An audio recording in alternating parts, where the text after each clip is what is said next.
Guys, it's me, and I'm just about to get this off for hopefully good.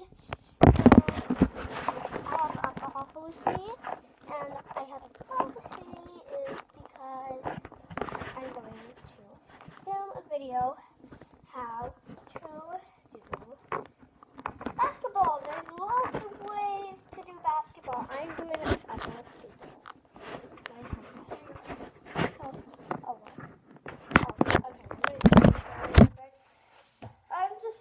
because I'm a child and I have to get ready.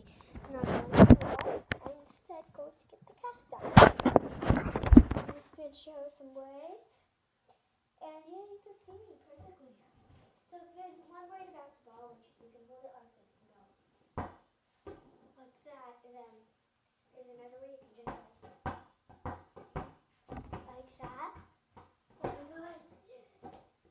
And then you can start doing it in fancy ways where you walk, catch it, walk, catch it, and then get away from all that.